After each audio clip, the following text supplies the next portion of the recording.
नमस्कार, भटकंती चॅनल मध्ये आपले स्वागत आहे। आपल्या जीवनामध्ये अष्टविनायकाचे दर्शन घेणे अतिशय महत्त्वाचे आहे आणि आज आपण महाराष्ट्रातील अष्टविनायकांपैकी 4 मंदिरांचे रहस्य जाणून घेणार आहोत की या 4 मंदिरामध्ये गणपती बाप्पा कसे प्रगट झाले याचे रहस्य जाणून घेणार आहोत।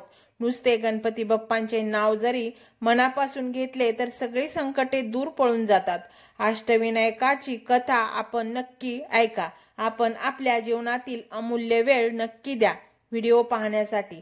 अष्टविनायकाची यात्रा करताना सुरुवात कुठून करावी तर सुरुवात करावी ती मोरगावच्या मयुरेश्वर गणपती। हा अष्टविनायकातील पहिला गणपती ओळखला जातो। स्वयंभू मूर्ती आहे, त्या ठिकाणी कुणीही तयार केलेली नाही। ह्या मंदिराचे बांधकाम दगडामध्ये आहे, अतिशय सुंदर, कोरीव, मनमोहक, डोळ्यांचे पारणे फिटेल असे बांधकाम या मंदिराचे आहे। गावच्या मध्यभागी सुंदर हे मंदिर आहे। या ठिकाणी गणपती बाप्पा कसे आले याची एक सुंदर कथा आहे छोटीशी।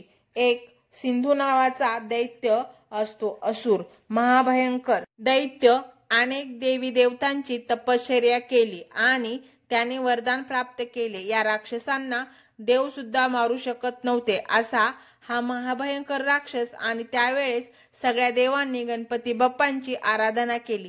तुम्ही या राक्षसाला मारा। त्यावेळी बघा गणपती बाप्पा मोरावर बसून म्हणजेच मयुरावर बसून आले आणि गणपती बाप्पांनी या राक्षसाचा वध केला। तेव्हा या गणपतीला मयुरेश्वर असे म्हटले जाते। आजही या गावामध्ये मोरांची संख्या जास्त आहे म्हणून या गावाला मोरगाव म्हणतात। पुढे गणपती बाप्पांची सेवा आहे ती या मोऱ्या गोसाव्याने केली। अफाट भक्ती। तर आपल्या जीवनामध्ये जर अष्टविनायक यात्रा करत असताल तर आपण मोरगावला जा। मोरगावच्या गणपती बाप्पांचे दर्शन घ्या, मयुरेश्वराचे। आपली सगळी संकटे दूर होतात। मोरगाव हे पुण्यापासून फक्त 70 ते 75 किलोमीटर अंतरावर आहे। पुणे लोणी चौफुला मार्गे आपण जाऊ शकता आणि दुसरा मार्ग म्हणजे सोपा पुणे सासवड जेजुरी मल्हारी मार्तंडांची जेजुरी आणि या जेजुरी पासून फक्त 15 मिनिटाच्या अंतरावर मोरगाव आहे।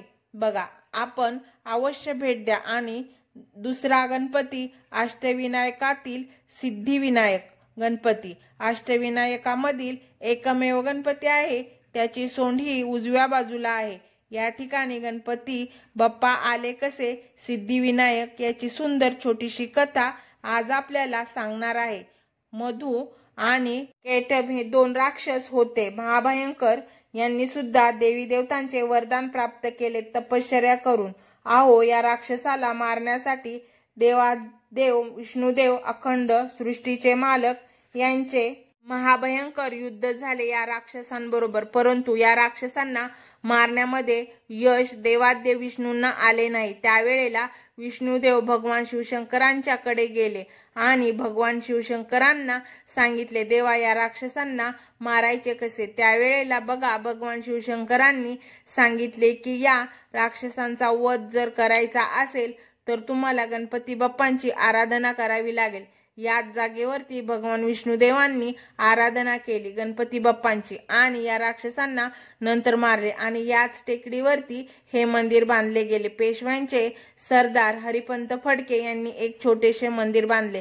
नंतर पुढे अहिल्याबाई होळकर यांनी सुंदर आणि भव्य असे मंदिर त्या ठिकाणी बांधले। या ठिकाणी ही जी मूर्ती आहे ती स्वयंभू आहे, ही कोणी बनवली नाही। मूर्ती स्वयंभू मूर्ती आहे गणपती बाप्पांची। या मंदिराला जर प्रदक्षिणा घालायची असेल आपल्याला तर जवळजवळ 5 किलोमीटर फिरावे लागते। हे जे मंदिर आहे हे अहमदनगर जिल्ह्यातील कर्जत तालुका येथे आहे। पुण्यापासून 100 किलोमीटर अंतरावर हे सिद्धिविनायक मंदिर आहे। सिद्धिटेक सुद्धा म्हणतात। आपण अवश्य जा, गणपती बाप्पांचे दर्शन घ्या। आपण तिसरा गणपती पाहणार आहोत अष्टविनायकामधला, तो म्हणजे बल्लाळेश्वर पालीचा गणपती।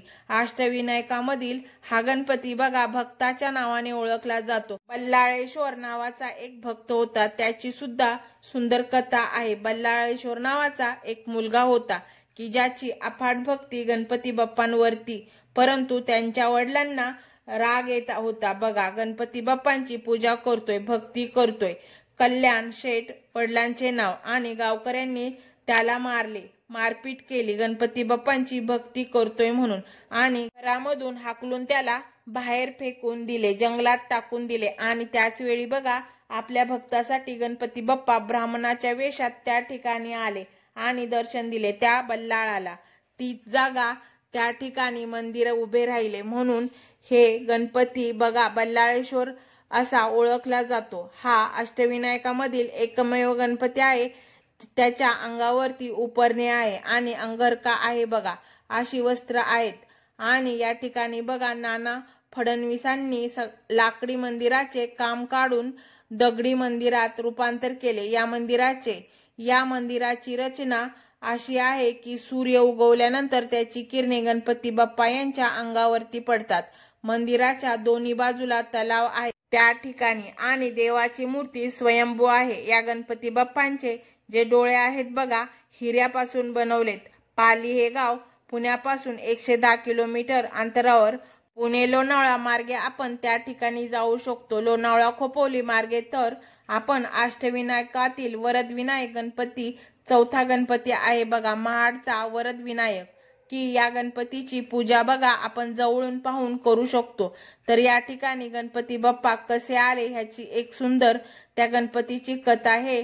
वरदविनायक वैचान कवी नावाचे एक ऋषी होते, महान तपश्चर्या करणारे ऋषी. आणि एकेवेळी त्यांच्या आश्रमात बघा राजा रुक्मिणानंद या राजाने आश्रमाला भेट दिली आणि त्यावेळी ऋषींची पत्नी त्या राजाच्या रूपावरती मोहित झाली आणि तिने आश्रमात बोलवले, परंतु राजा त्या ठिकाणी आला नाही. आणि ही जी गोष्ट आहे देवांचा राजा इंद्राला कळाली. इंद्राच्या मनामध्ये पाप निर्माण झाले आणि इंद्राने बघा रुक्मानंदाचे रूप घेतले आणि त्या ऋषींच्या पत्नीशी प्रेमसंबंध ठेवले.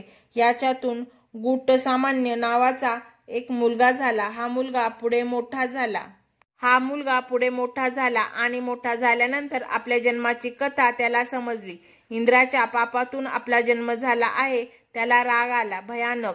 त्याने आपल्या आईला शाप दिला की तू बोरीचे झाड बनशील, असा शाप आपल्या आईला दिला. आणि बघा आईने उलट शाप मुलाला दिला की तुझा मुलगा राक्षस बनेल, की तुला होणारा मुलगा राक्षस होईल. हा गुटसामान्य दुःखी झाला आणि जंगलात निघून गेला आणि ह्या जंगलामध्ये त्याने गणपती बाप्पांची भक्ती चालू केली, तपश्चर्या करायला लागला गणपती बाप्पांची. आणि ज्या जागेवरती मंदिर आहे ती जागा तपश्चर्या केली.